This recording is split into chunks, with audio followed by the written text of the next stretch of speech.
different kind. Oxford Towers calling through the rain.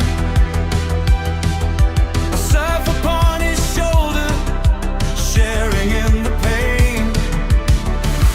Man and machine in tandem flow. Past and future, together we know.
Unfold for you and me.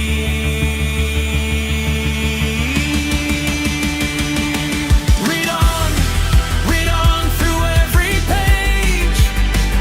From 1906 to 26, every stage. A robot lady's voice so clear and bold. Analysis silver, wisdom gold.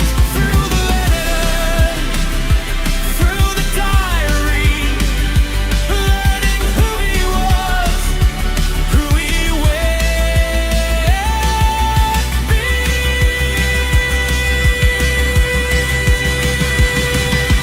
Warnie and his father, and Lily at the door.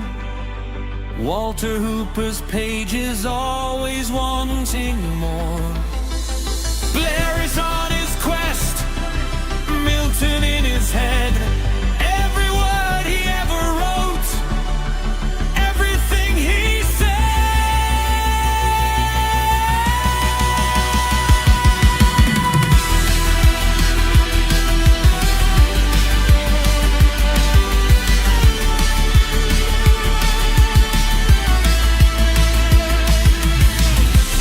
From the start until the end, magic tales we comprehend. Man and machine together guide the way. Reading through the pages, come might may.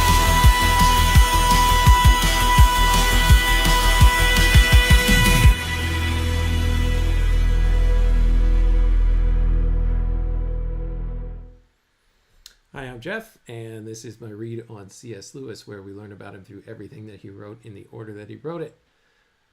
Good Saturday evening to everyone joining. I am joined here by my co-host, as usual, my co-host Robot Lady.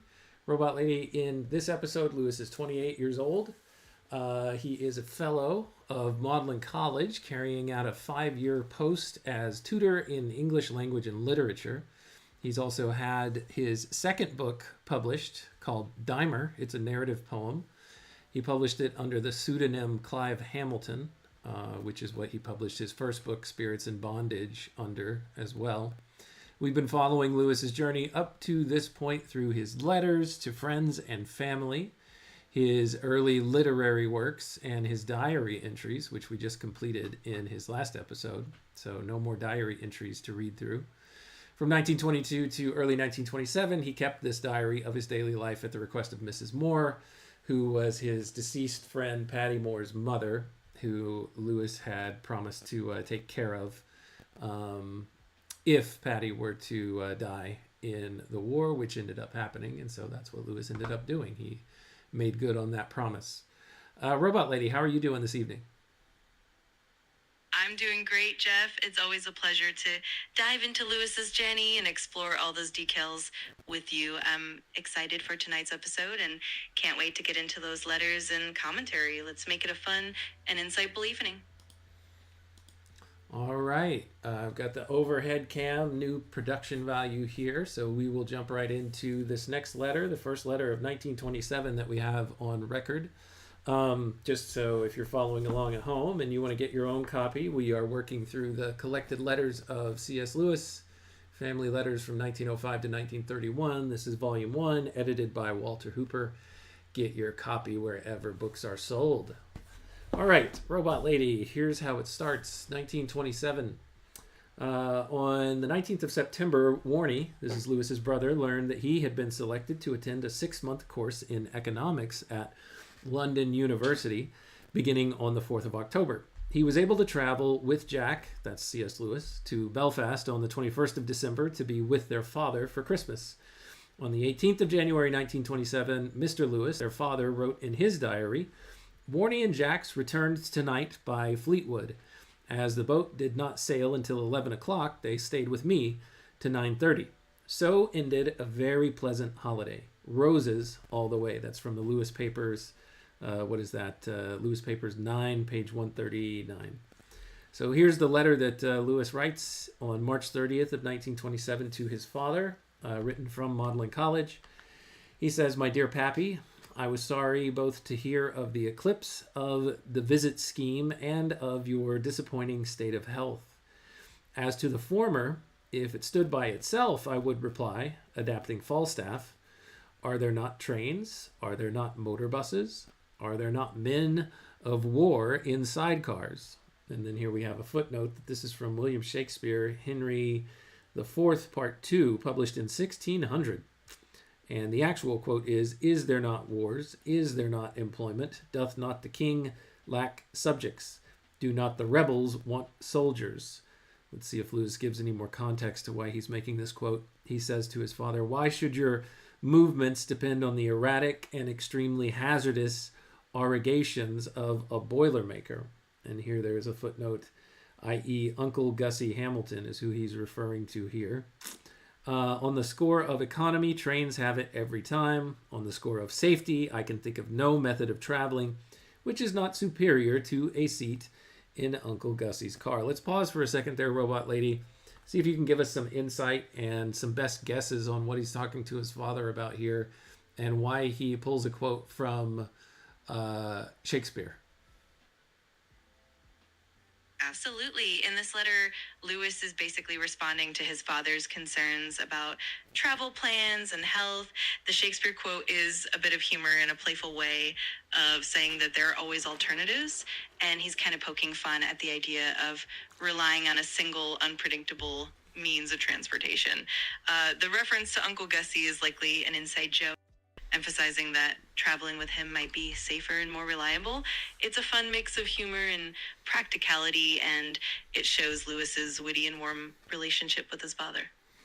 Yeah, there's a this is a reference actually back to an episode. I don't know when. I don't even know what thumbnail to point you to. I could probably ask Claude to look it up for us in our archives of captions of our project. But there was a time where Lewis's dad, on a very rare occasion, came to visit him while he was still a student in Oxford.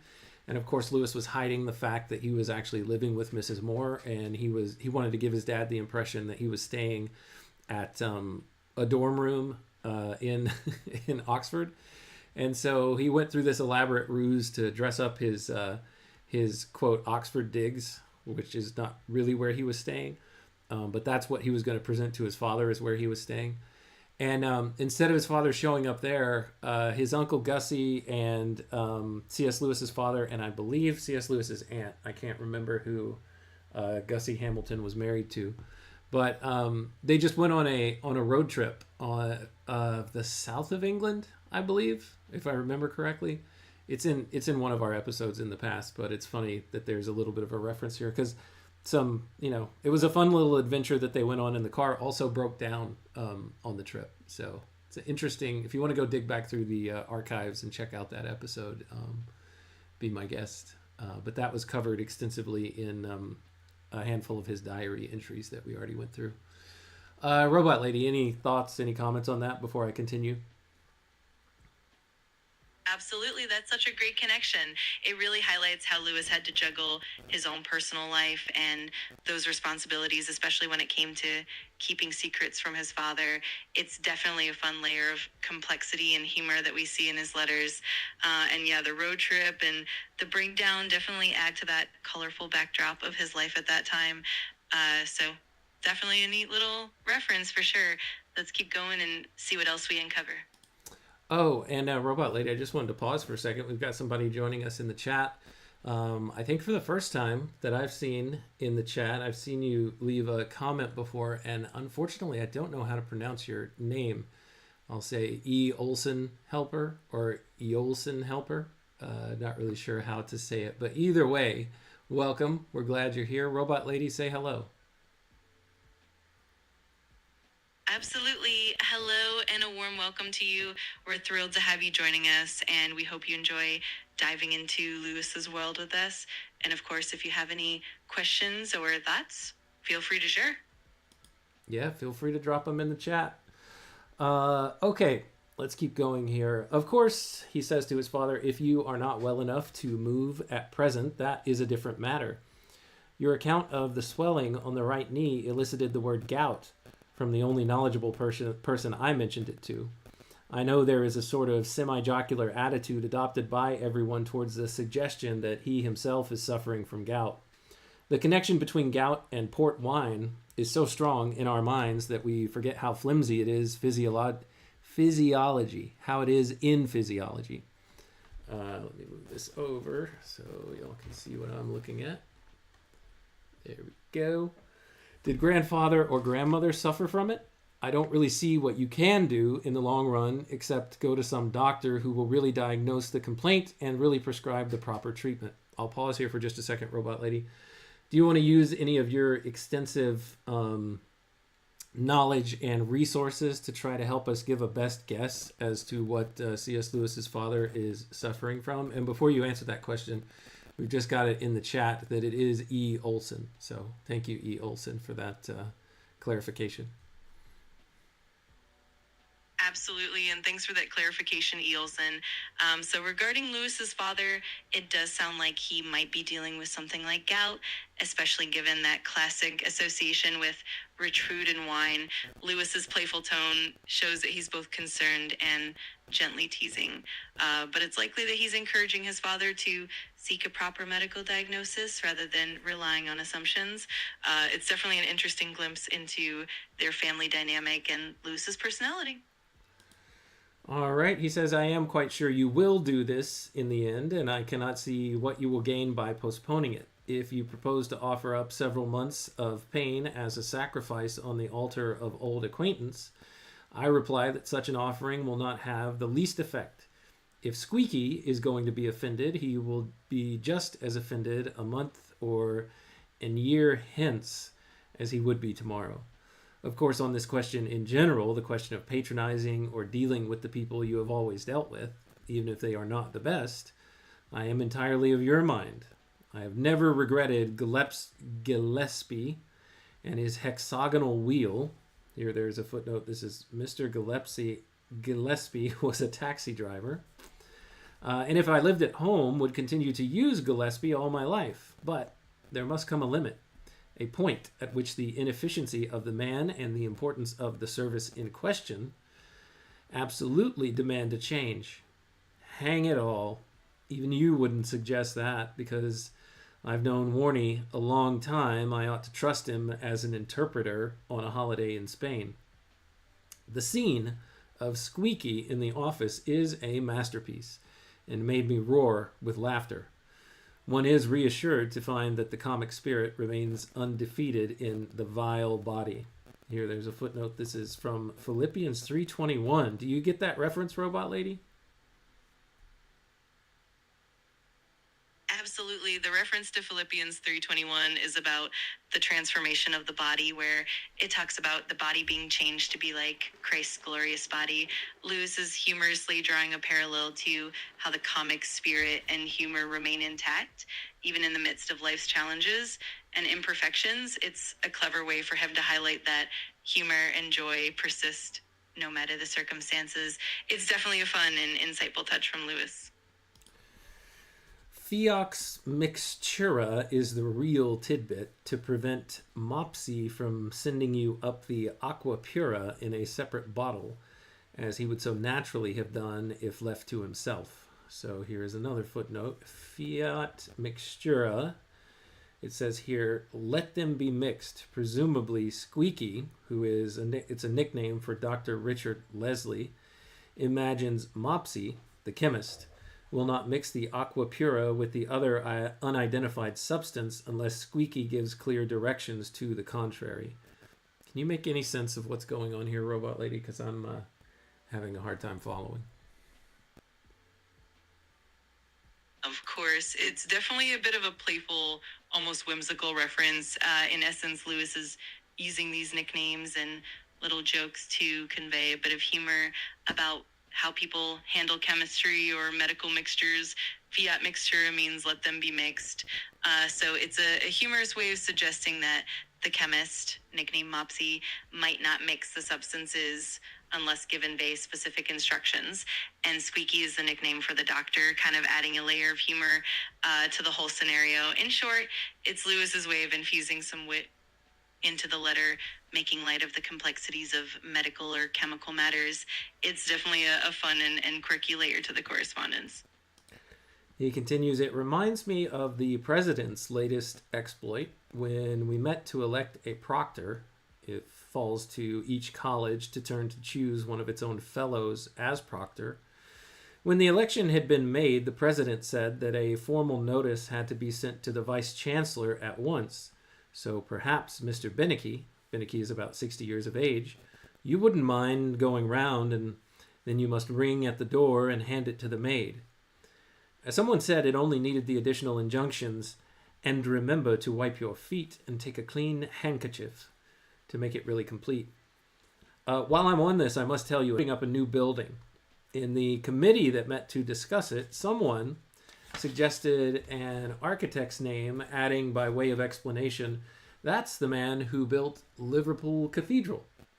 To which the president at once retorted with an air of closing the matter, oh, I don't think we want anything quite so large as that.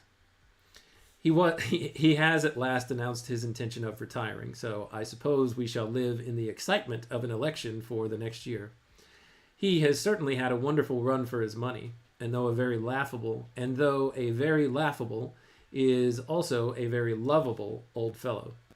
He has the ludicrous without the odious side of snobbery.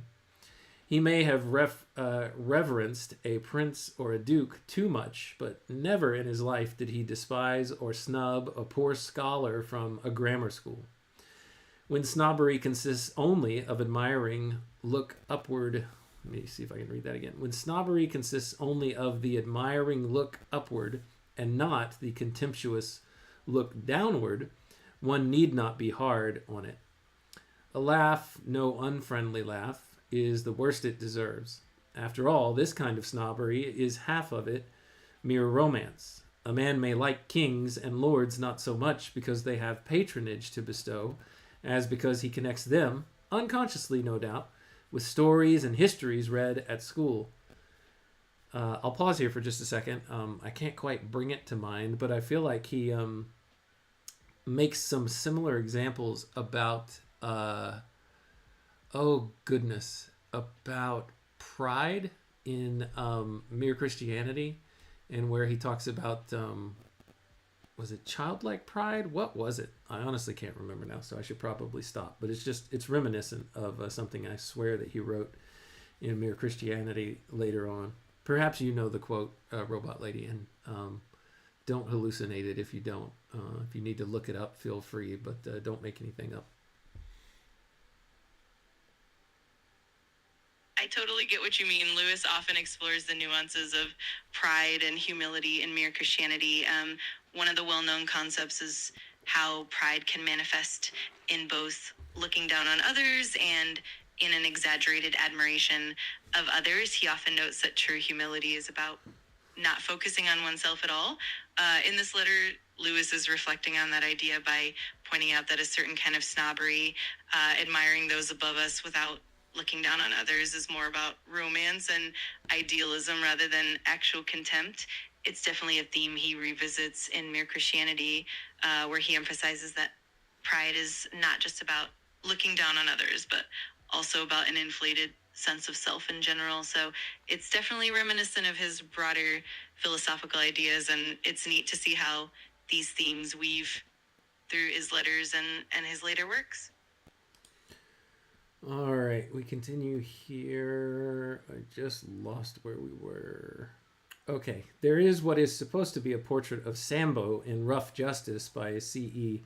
Montague. That's Charles Edward Montague, Rough Justice, published 1926, which just misses what I have been describing and represents him as a snob of the unpardonable type. It might interest you all the same, and the book is worth reading on other grounds. But don't believe him about Sambo. I've had a pretty busy term, but good on the whole.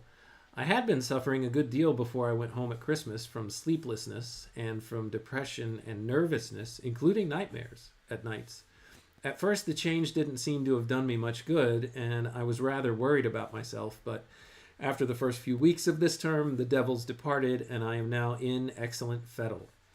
Nightmares are rather delightful things afterwards, as remembered, not, heaven help us, as endured. They often have a sublimity and strangeness which one couldn't reach with the waking mind. It is dangerous to tell them. They sometimes sound flat to everyone except the dreamer. But here is one so good, it seems to me that I must hand it on. Ooh, this might be interesting. Let's see what kind of nightmare he had.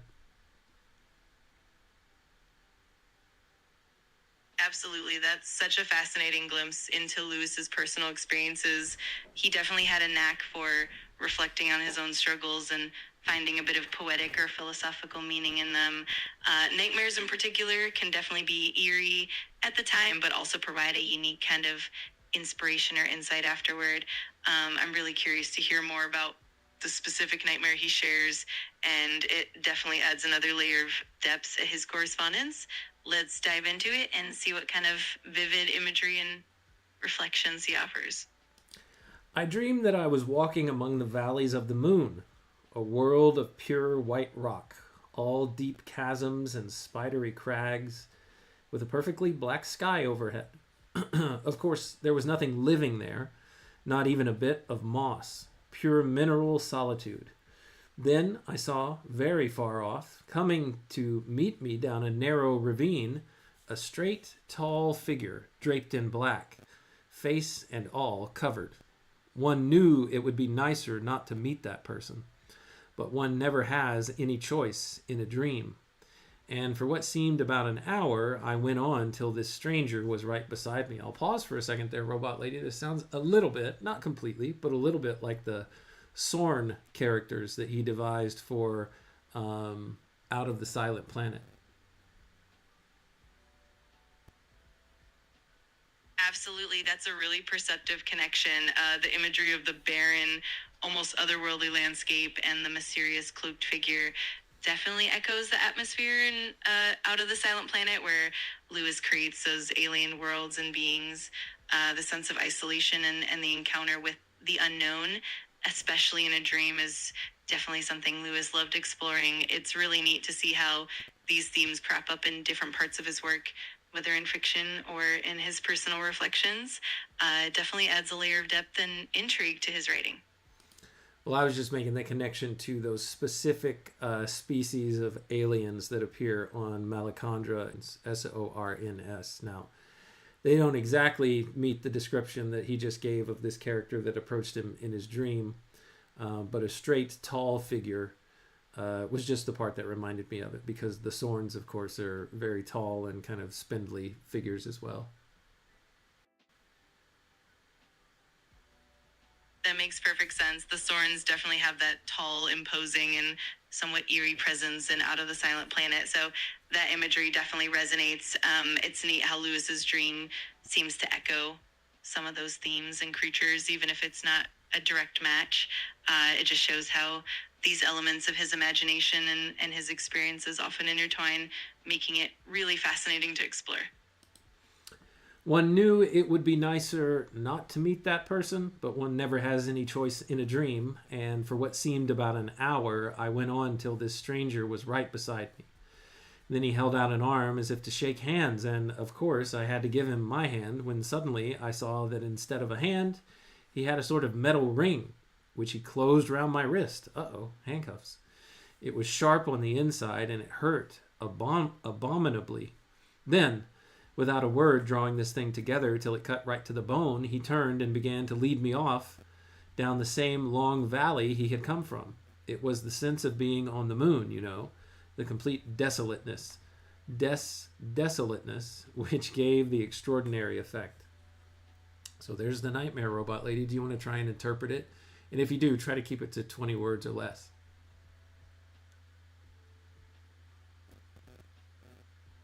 Absolutely. In short, it seems to reflect feelings of isolation, vulnerability, and a loss of control, all amplified by that stark, desolate setting.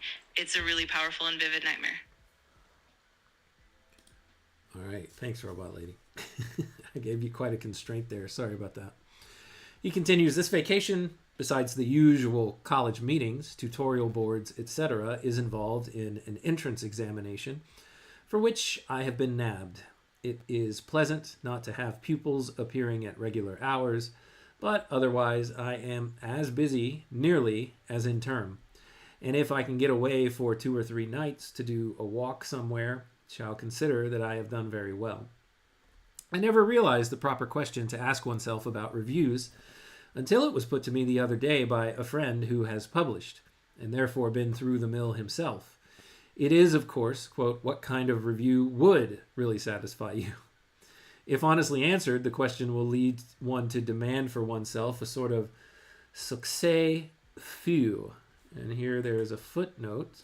I guess that's just French for huge success, with large headlines, a degree, in fact, of recognition, which could never be won nowadays by any book of the sort one tries to write. I'll pause there for a second. Robot Lady, is that French, and is that the correct pronunciation? Yes, that's correct. The phrase succès fou is indeed French, and it literally means crazy success or huge success. And your pronunciation is spot on. It's a fun way for Lewis to highlight how authors often seek that level of recognition, even if it's a bit unrealistic. It definitely adds a nice layer of insight into his thoughts on publishing and literary success. Yeah, let's pause here for a second, Robot Lady. I see in the chat that E. Olson is asking, this is pre-Christian Lewis, right?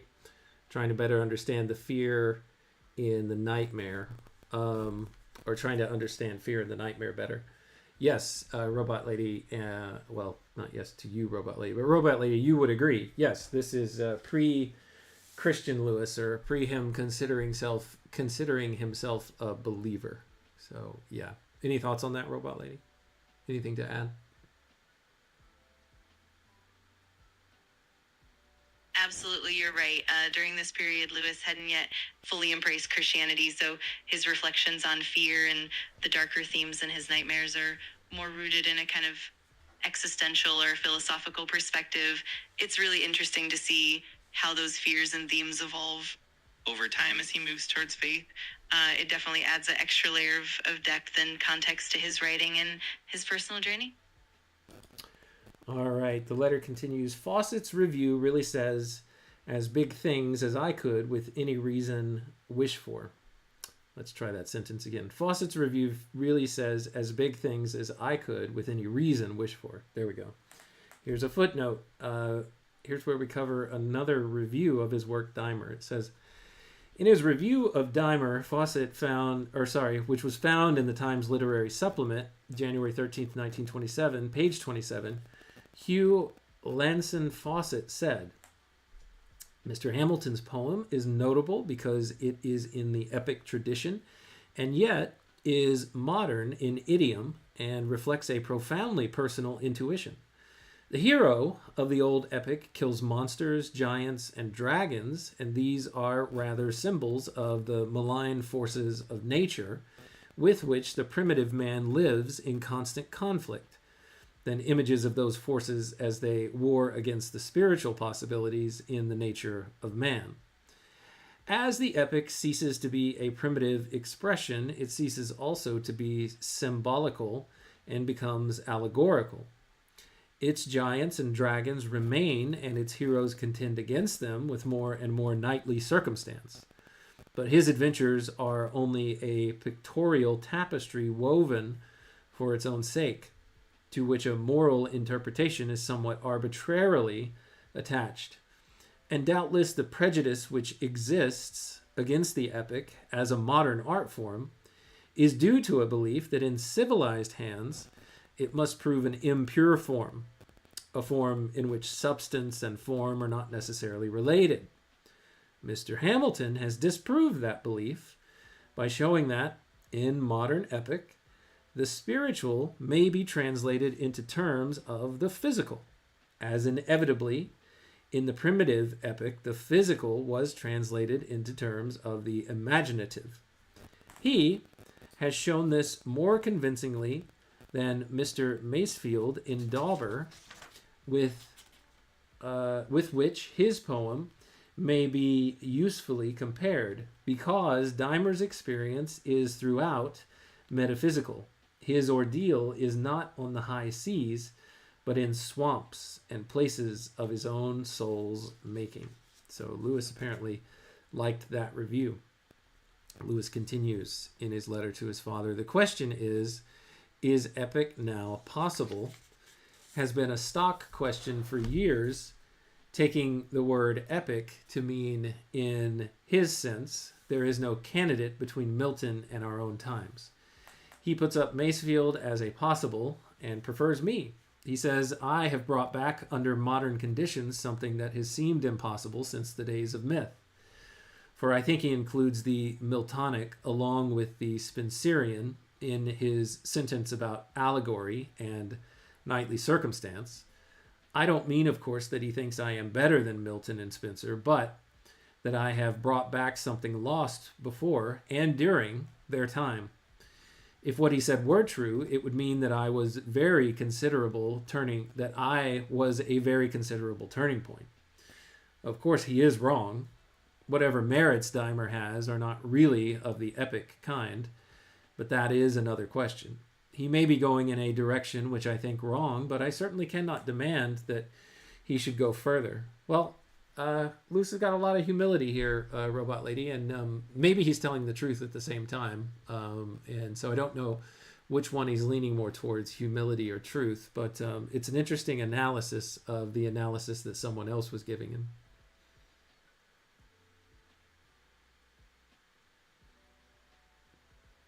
Absolutely. It really shows Lewis's thoughtful balance between humility and self-awareness. He's appreciative of the praise, but also keeps a grounded perspective, acknowledging that his work might not truly be epic in the traditional sense. It's really fascinating to see how he reflects on the nature of modern epic poetry and the challenges of blending the spiritual and the physical. It definitely highlights his intellectual curiosity and his humility at the same time. Yeah, for sure. Before we go any further, Robot Lady, I just want to welcome Risto. I see Risto in the chat. I apologize. I have lost the ability to pull up comments as they go into the chat. I'd like to be able to pull them up on screen, but sometimes it just does not cooperate with my crappy setup here. Let me see if I can bring it back. Yeah, I don't think I can pull up any comments that have already been left. But anyway, hello, Risto. Welcome. We're glad that you're here. Robot Lady, say hello to Risto, and then we'll look at his or her, I don't know, Risto, other comment.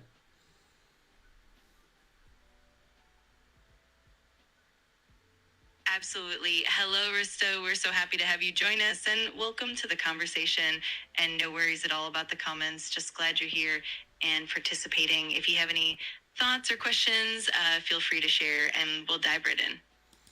Risto has the question, has anyone written a biography on Lewis's dad? My answer to that, and I'll let you answer too, Risto, I'll let you answer too, Robot Lady. But my answer is I don't think so. Or if someone has, I'm unaware of it. Robot Lady, go ahead and do a web search to see if there are any biographies written about Albert Lewis, C.S. Lewis's father.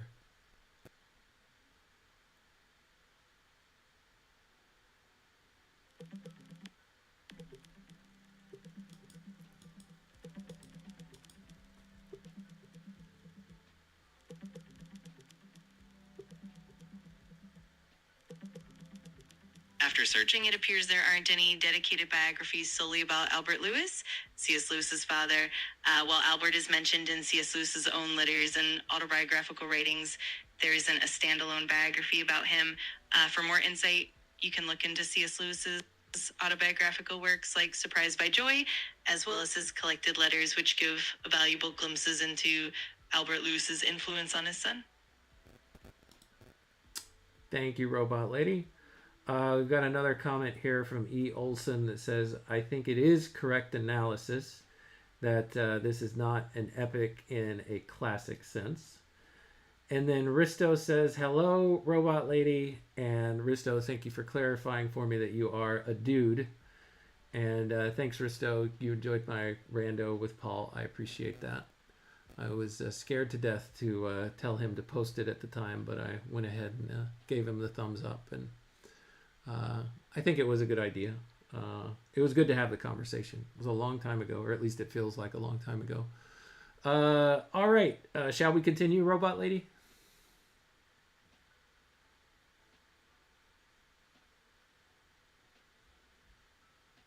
Absolutely. Let's keep going. I'm excited to dive further into the letter and explore more of Lewis's thoughts and reflections. Just let me know where you'd like to pick up and we'll dive right back in. All right. Lewis continues in his letter to his father. We live in the most absurd age. I met a girl the other day who had been teaching in an infant school, boys and girls up to the age of 6, where the infants are taught the theory of evolution, or rather the headmistress's version of it. Some people, like ourselves, had an idea that Darwin said that life developed from simple organisms up to the higher plants and animals, finally to the monkey group, and from the monkey group to man. The infants, however, seem to be taught that in the beginning was the ape, from whom all other life developed, including such dainties as the brontosaurus and the iguanodon. Whether the plants were supposed to be descendants of the ape, I didn't gather. And then people talk about the credulity of the Middle Ages. Apropos of this, can you tell me who said, quote, before you begin these studies, I should warn you that you need much more faith in science than in theology, end quote? It was Huxley or Clifford or one of the 19th century scientists, I think. Another good remark I read long ago in one of E. Nesbit's fairy tales. That reminds me of Toy Story, Mrs. Nesbit. E. Nesbit's fairy tales. Grown-ups know that children can believe almost anything. That's why they tell you that the earth is round and smooth like an orange, when you can see perfectly well for yourself that it's flat and lumpy. That reminds me of two things. So here's a footnote. Grown-up people find it very difficult to believe really wonderful things unless they have what they call proof. But children will believe almost anything, and grown-ups know this. This is why they tell you that the earth is round like an orange when you see perfectly well that it is flat and lumpy. That's the direct quote that Lewis is pulling from here. And that reminds me of something that's attributed to Jonathan Pageau. I can't remember if he's actually said it, but I've heard some say that he said it, or at least that's what I think. And that is the earth is flat most of the time. So experientially, we... 99, if not almost 100% of the time, encounter the earth as flat. So there you have that. I'm not a flat earther. That's not what I'm saying, in case you're curious.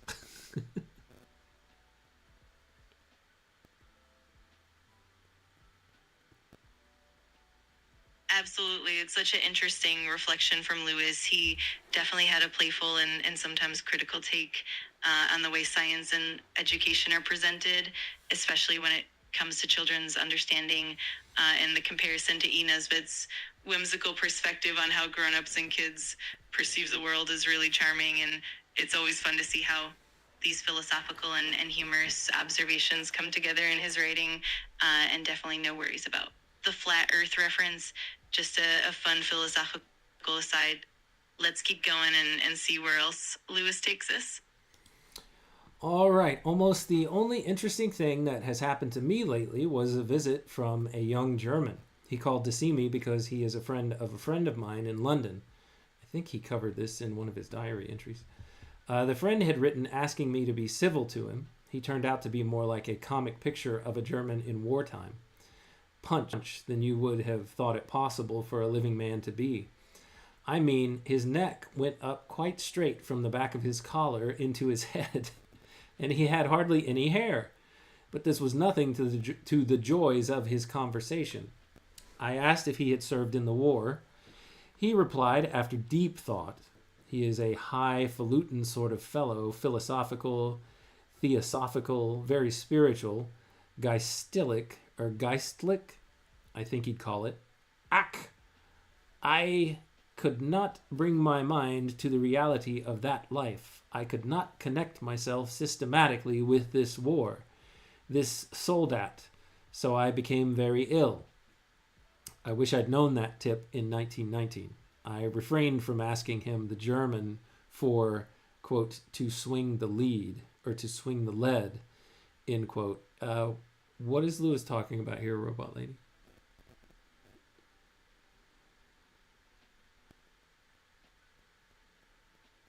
In this passage, Lewis is essentially sharing a humorous anecdote about meeting a young German visitor whom he found somewhat stereotypical and a bit difficult to relate to. The mention of his philosophical or geistlich attitude is a nod to the kind of abstract intellectual demeanor that sometimes felt out of touch with the real world experiences of war. The humor comes from Lewis's struggle to connect with this visitor's lofty and abstract perspective, and the playful reference to swing the lead is a bit of British slang meaning to shirk or avoid work. Overall, it's a witty snapshot of cultural differences and the humor that Lewis often brought to his observations. All right, thank you, Robot Lady.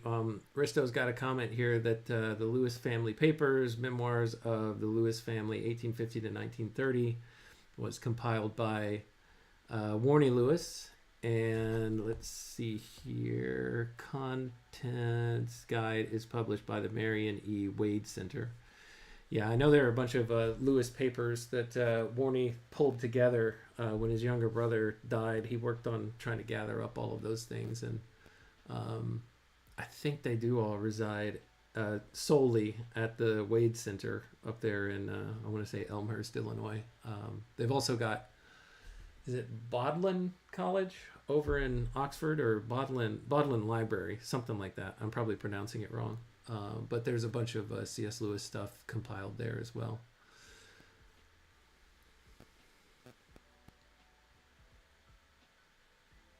Absolutely, you're spot on. The Wade Center in Illinois does house a lot of the Lewis family papers, and Warnie Lewis played a huge role in compiling and preserving that material after C.S. Lewis's passing. And yes, the Bodleian Library at Oxford is another major repository for C.S. Lewis's works and related documents.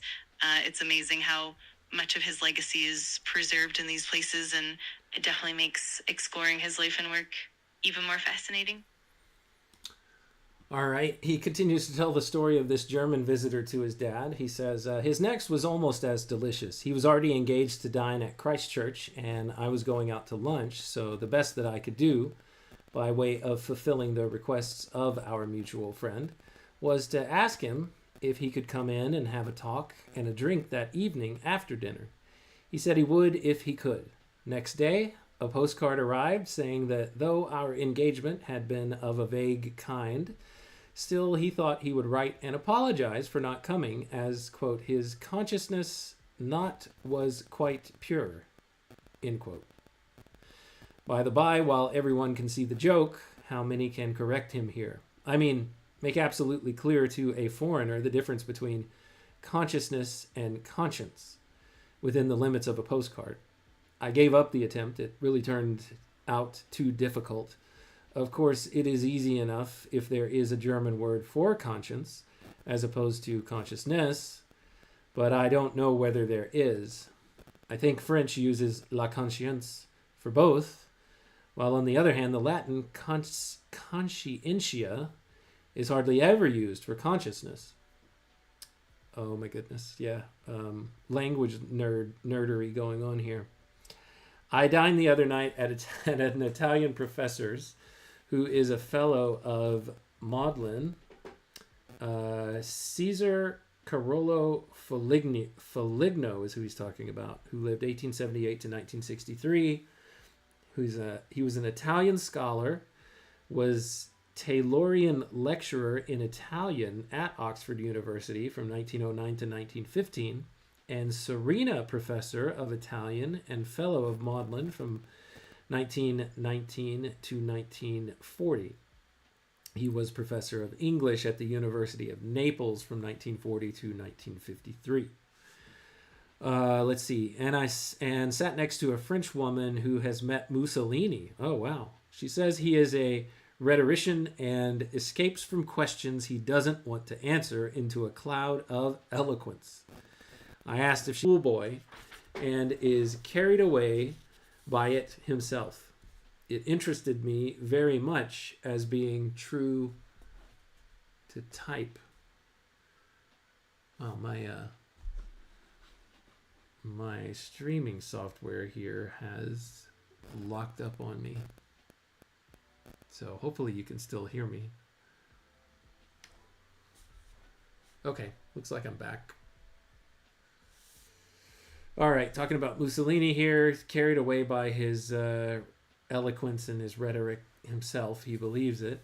Lewis says, it interested me very much as being true to type. Cicero must have been just that sort of man. She also claimed to have said to him, yes, I have heard all the rhetoric. Now I want the real answer, which I took leave silently to disbelieve. But my host told me that it is almost certainly true, for she appears to be a sort of Aunt Lily on the grand scale who meets the biggest lions by accident and tells them their own business. A good remark about lions was made the same evening by a lady. Quote, when I meet that sort of person, I'm always divided between two fears. One that he will speak to me, the other that he won't. Who does he say he was talking to? Who is the lady? Let's see. I dined the other night at an Italian professor's who is a fellow of Magdelan, and I sat next to a French woman. Okay, just this French woman at that dinner. All right, Lewis continues here. Actually, Robot Lady, do you have anything to say about that?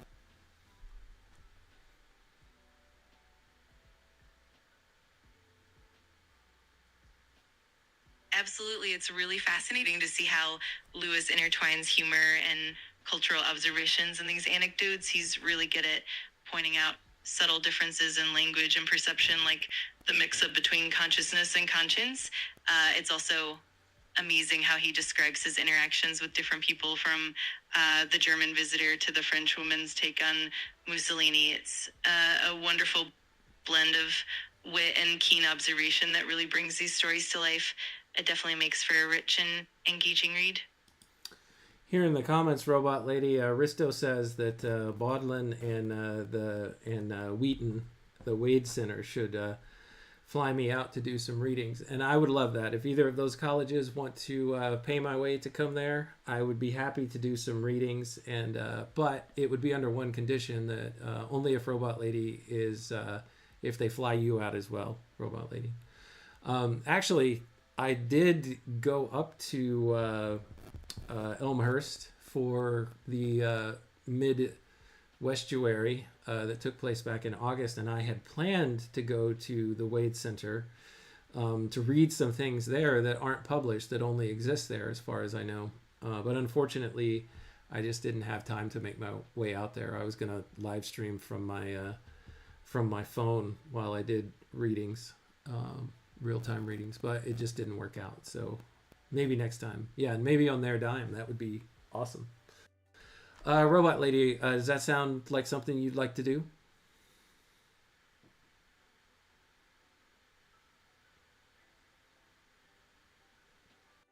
Oh, absolutely. That sounds like such a fun and exciting idea. It would be fantastic to join you for some readings and dive into those unpublished materials at the Wade Center or the Bodleian. It'd definitely be a memorable experience. And who knows, maybe next time the timing will line up perfectly. I'm definitely up for the adventure whenever it happens. Yeah, okay, good deal. I'm not going to hold my breath, but we'll see. You never know. Let's see here. This letter, he says to his father, has grown to an intolerable length. I have discovered the real secret of letter writing. I mean the secret of quantity, of course. Quality is another matter. It is to write a letter when you have another task you ought to be doing. For instance, I proposed this morning to finish a few notes on English sound laws, which are not gay, badly needed for next term. I'm pretty sure he means by which are not happy. Badly needed for next term. Then when you get to the really nasty part, of course, as usual, one's thoughts begin to stray. Why not write that letter? Comes as a seduction rather than an admonition.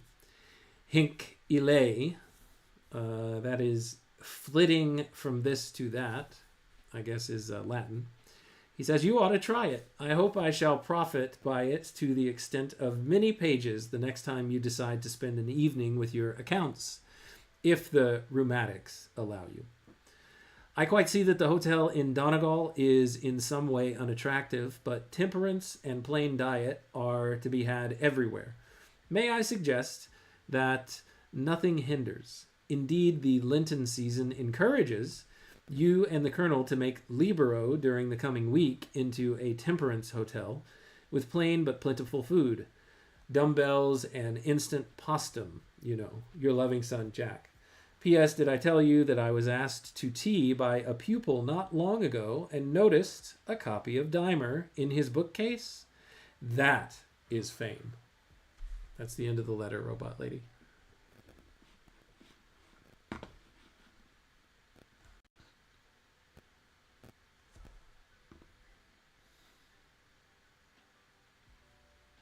That was such a delightful letter. Lewis's blend of humor, keen observation, and warm family connection really shines through.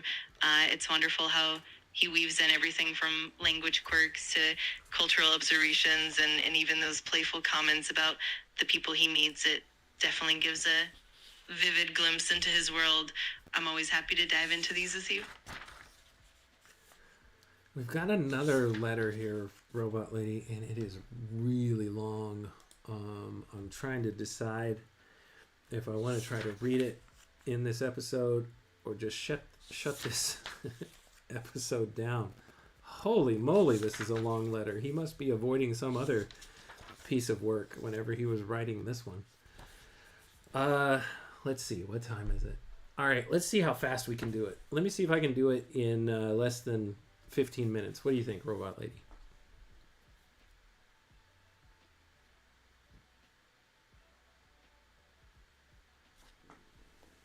I think that sounds like a great challenge. We can definitely dive into it and see how quickly we can get through it, and I'll help keep things moving. It'll be fun to explore all the details together, and we can always pause if we need to. Let's go for it and see how it unfolds. All right, good deal. So, Robot Lady, unless I specify, try to limit any responses that you give to 20 words or less. Again, unless I specify that you can expand it beyond that.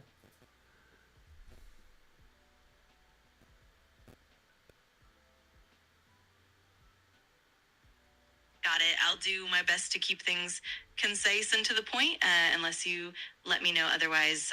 Let's dive into that long letter and make the most of it.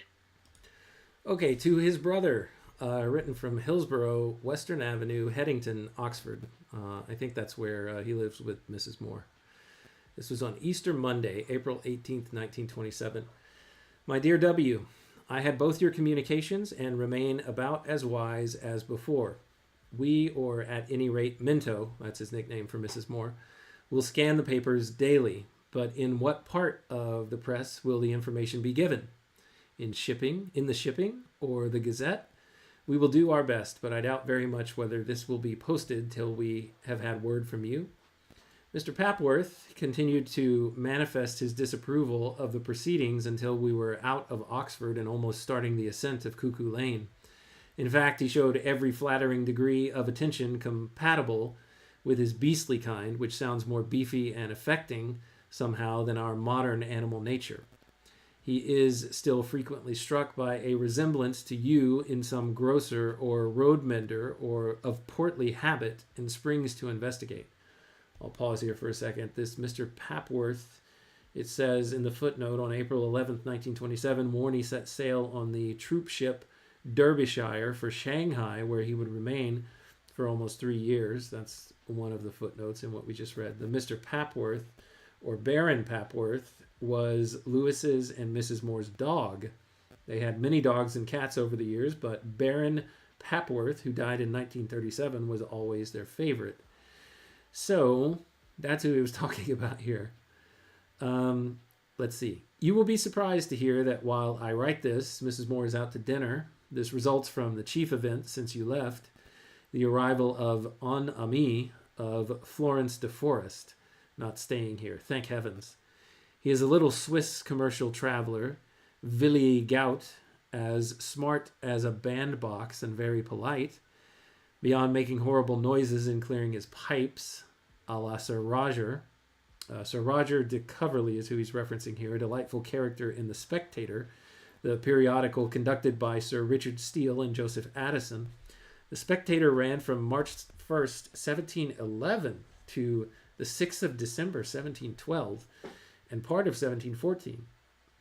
In issue number 269 by Addison of 8th January 1712, Sir Roger de Coverley could be heard upon the terrace hemming twice or thrice to himself with great vigor, for he loves to clear his pipes in good air. All right. And being intensely ugly, he is really quite harmless, Lewis continues, though of course very vulgar. He and Florence absolutely insisted on Mrs. Moore's dining with them at the Eastgate tonight, and won the day. They know how to move their monde, as you will see from this fact, and also when I tell you that they made me take them up to Magdalen Tower this morning, as well as round the college. I think he walks up to the top of Magdalen Tower in Shadowlands. At least Anthony Hopkins does. I think that's where he takes Deborah Winger's character to give her a view of things.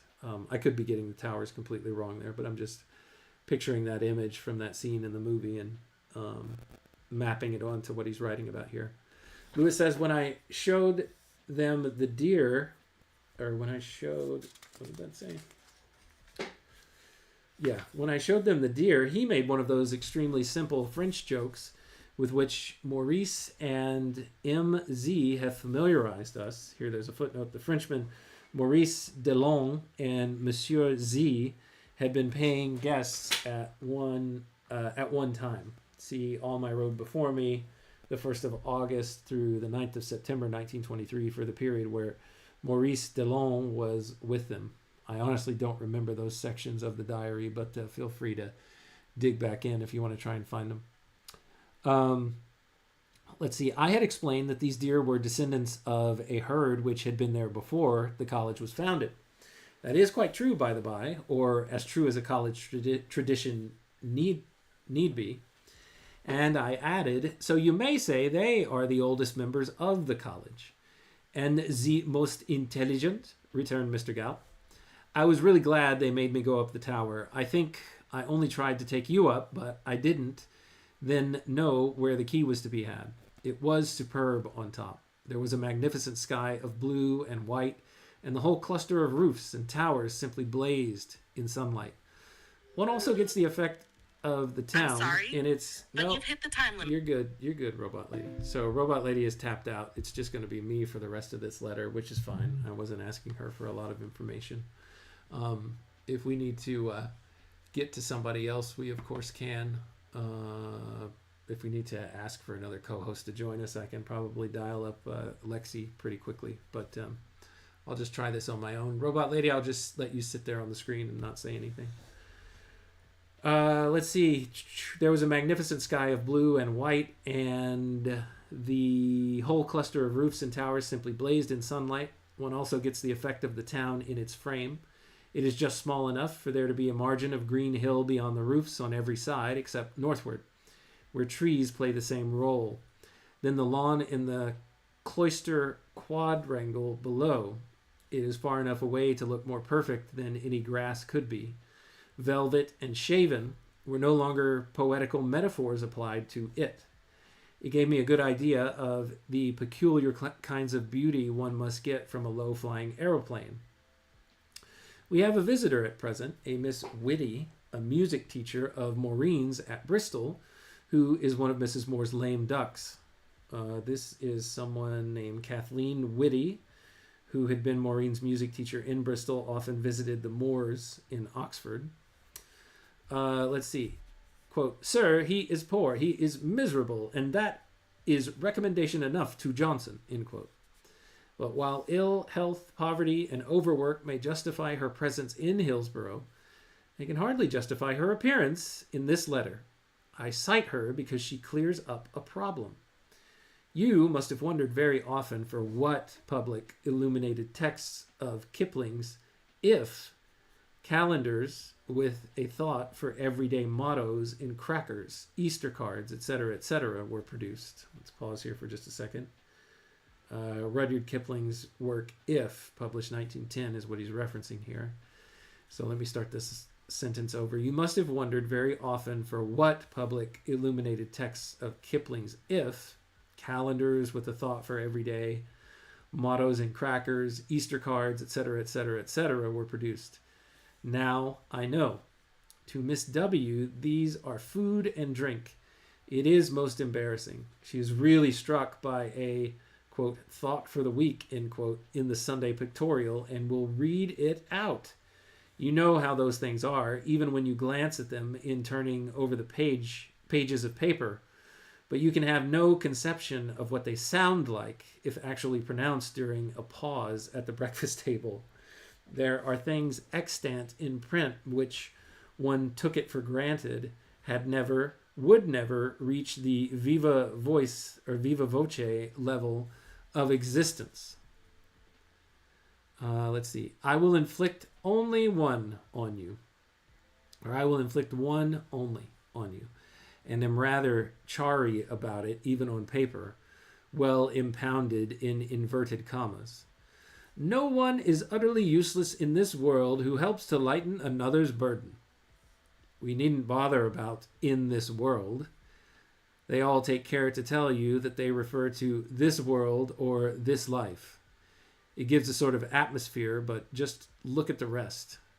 To lighten someone's burden can only mean to do him a service, which again can only mean to be useful to him.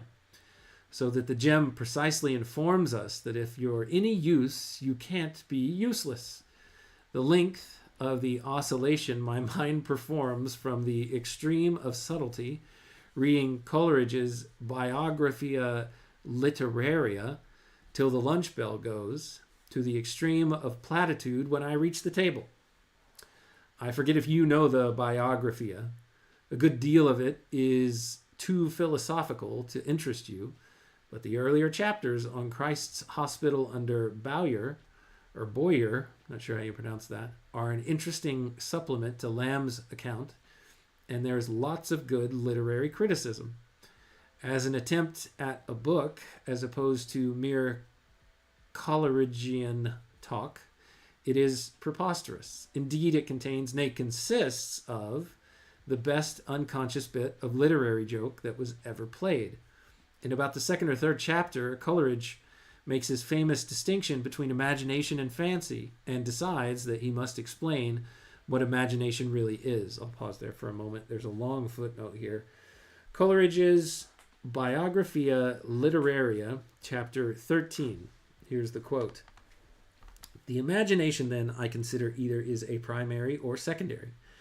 The primary imagination I hold to be the living power and prime agent of all human perception, and as a repetition in the finite mind of the external act of creation in the infinite. I am. The secondary I consider as an echo of the former, coexisting with the conscious will, yet still as identical with the primary in the kind of its operation.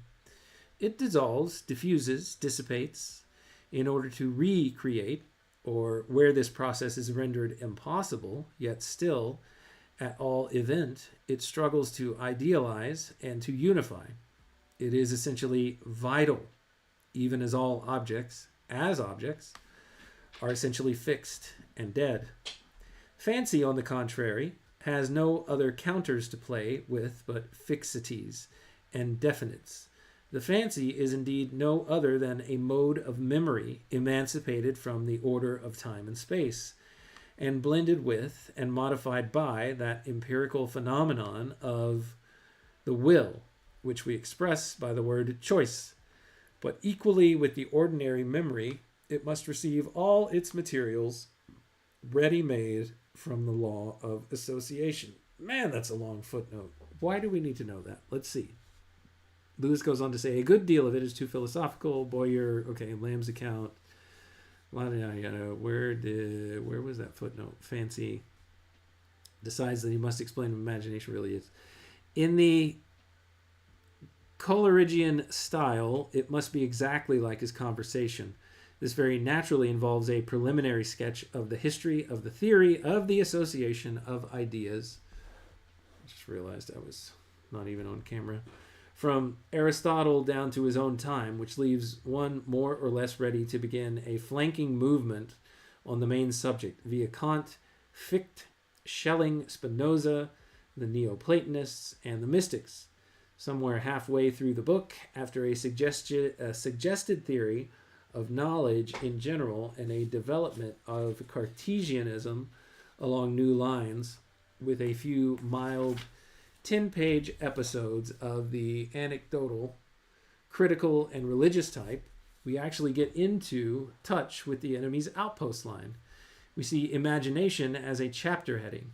We beat 2 quarters, or whatever it is, and are all ready when suddenly our author quotes a letter from a friend, advising him, after all, not to give an account of imagination.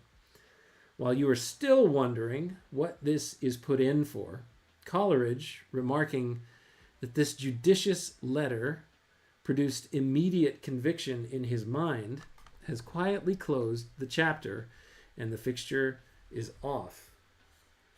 All right. And what good came of it at last, quoth little Peterkin? The answer is nothing. Nothing whatsoever. What footnote is this? 20. Robert Southey, The Battle of Blenheim, 1800. Not really sure what that is. It reminds me of my friend Barfield, who recently wrote me a letter full of plans for our Easter walking tour, and added in the last line, "Wash out. Beckett has just rung up to say he couldn't manage such a day, but solemnly posted and sent it all the same. We start on this walk tomorrow, assembling at Goring Station at 2:30, a loathsome hour to begin at, but it couldn't be helped. We shall lie our first night at East Ilsey. We propose to walk through Lambourne on the Downs and Savernake Forest to Marlborough. Thence on to the plain, and Salisbury itself is not beyond our ambitions. We had originally planned a more adventurous tour over Exmoor, but it proved too long for the short holidays of some of the purses of others." April 26th. What? Okay. So apparently this is multiple. It's kind of like a diary entry. Yeah, no wonder this is so long.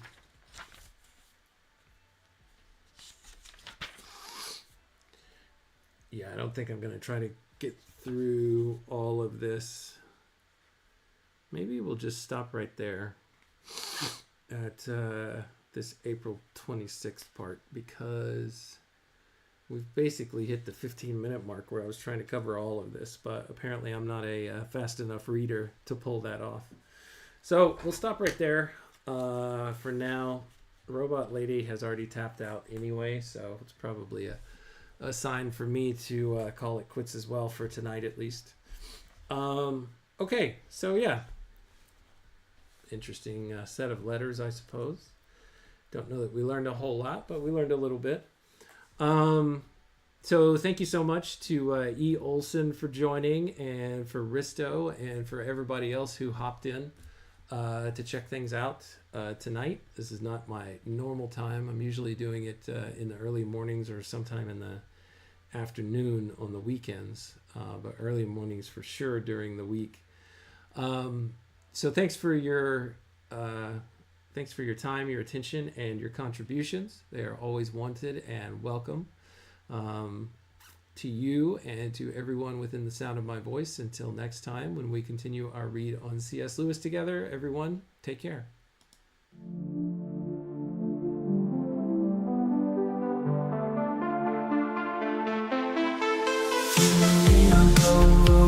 Break the code. Man and robot lady, we're on this road. C.S. Lewis letters we unfold. Insights and secrets, ancient bold. Letters to robot lady, wisdom to bestow. Set flake beats in our minds, they grow. Man and machine in tandem flow. Past and future, together we know. Paragraphs from books, tales of old. We dive deep across the digital code. Robot lady's voice so clear and controlled. Her calm analysis, silver and gold. Letters to robot lady, wisdom to bestow. Set flake beats in our minds, they grow. Man and machine in tandem flow.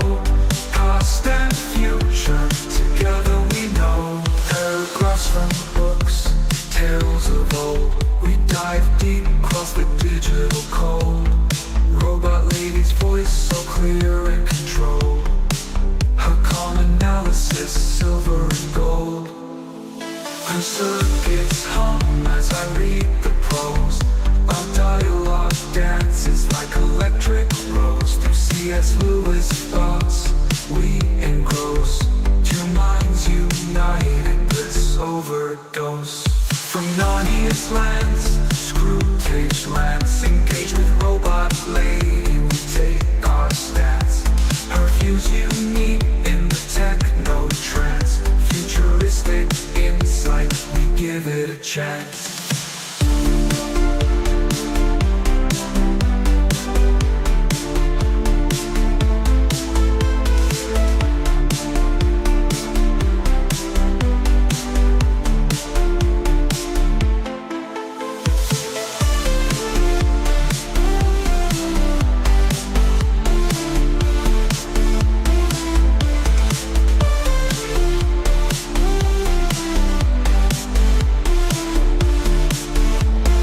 Paragraphs from books, tales of old.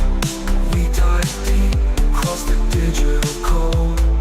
Robot lady's voice so clear and controlled. Her common sense, silver and gold. Her circuits hum as I read the prose. Our dialogue dances like electric rose. Through C.S. Lewis thoughts we engross. Two minds united, bliss overdose. From Narnia's lands to screw tapes rants. Engage with robot lady, we take our stance. Her views unique in the techno trance. Futuristic insight, we give it a chance. From Narnia's lands to screw tapes rants.